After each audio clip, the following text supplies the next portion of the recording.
Fala galera, tudo bem? Hoje a gente vai conversar um pouquinho se realmente vale a pena dividir o treino de membros inferiores em quadríceps posterior e um dia só para glúteo. Roda a vinheta.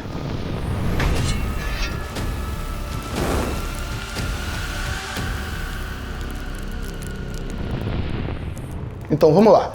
Para a gente entender, né, tem muita gente que faz essa divisão de treinamento. Treinar quadríceps só num dia, treinar posterior de coxa em outro dia e treinar glúteo em outro dia, tá? Então vamos entender aqui da onde vem essa ideia. A ideia seria de dar ênfase numa musculatura para você ter uma maior hipertrofia sobre aquela musculatura. Só que a maioria dos exercícios que trabalham muito bem o quadríceps já trabalham muito bem os glúteos, com exceção da cadeira extensora, né?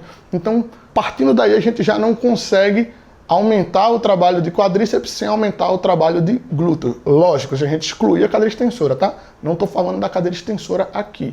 Então, agachamento, eu tenho a alta ativação do glúteo. Leg press, também eu tenho. Apernado, o avanço, o afundo, também eu tenho.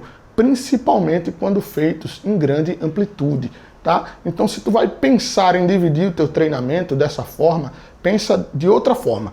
Pensa da seguinte ótica. Tu vai dar ênfase em alguns dias. Como é que tu pode dar ênfase? Tu pode colocar um dia para, entre um monte de aspas, quadríceps, onde você treinará mais exercícios de forma isolada. Então, qual é o único exercício que a gente tem de forma isolada? Tu pode aumentar o volume, de repente, de cadeira extensora e não colocar nenhum exercício de glúteo nesse dia, isolado literalmente para glúteo. Então tu vai ter um volume maior de treinamento para quadríceps do que para glúteo. No dia de posterior fica um pouquinho mais complicado, porque os exercícios para posteriores de coxa realmente são exercícios isoladores, né? A gente tem a mesa flexora, a cadeira flexora, o stiff, vamos colocar também aí o terra, né?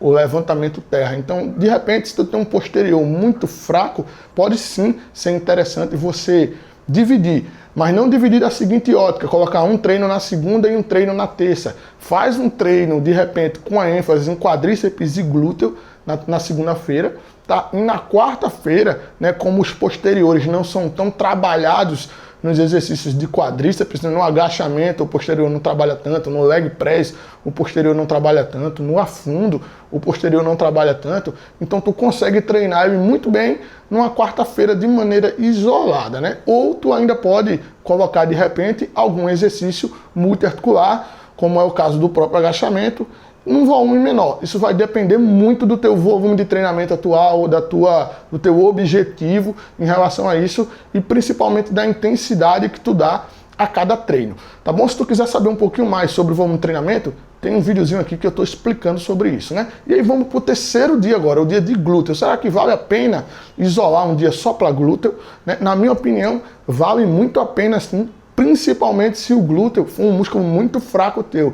E aí, como é que eu faço esse dia isolado? Eu colocaria um alto volume de exercícios que são isoladores, mas não retiraria um ou outro exercício multiarticular que também trabalharia o quadríceps. Então, para a gente pensar numa divisão bacana que a gente poderia treinar membros inferiores 3 vezes por semana, onde eu faço quadríceps e glúteo na segunda-feira, posterior totalmente isolado na quarta-feira e quadríceps e glúteo novamente na sexta-feira, mas com uma ênfase no glúteo, porque eu tenho um tempo de recuperação muito grande entre os dois treinos. Talvez essa divisão não fosse tão bacana se eu colocasse 2 treinos seguidos de quadríceps e glúteo. Também não quer dizer que está errada. Tudo vai depender do volume, da intensidade que você trabalha e da tua periodização atual. Beleza? Eu espero ter ajudado vocês, né? É um tema que eu gosto bastante de falar, essa divisão de treinamento, eu acho muito legal, mas que daqui para frente vocês lembrem que não tem como a gente isolar totalmente, a gente consegue utilizar os princípios da prioridade muscular justamente para a gente priorizar aquele músculo que a gente quer trabalhar. Trabalhar isoladamente a gente só conseguiria se a gente fizesse única e exclusivamente cadeira extensora, cadeira flexora e de repente entre um monte de aspas só a elevação pélvica, né? Que ainda assim tem um trabalho, mesmo que pequeno, aí dos posteriores de coxa, quase, digamos assim, irrisório, mas existe. Então não seria um exercício totalmente isolado. Beleza? Se vocês gostaram do vídeo, compartilha com geral aí, tá bom? Aperta aqui embaixo no compartilhar. Se tu não é inscrito no canal, se inscreve para tu sempre estar recebendo aí novos conteúdos que a gente tá produzindo. Ativa as notificações, ativa aí, aperta em todos os botões aí e deixa um comentário. Beleza? Valeu! Os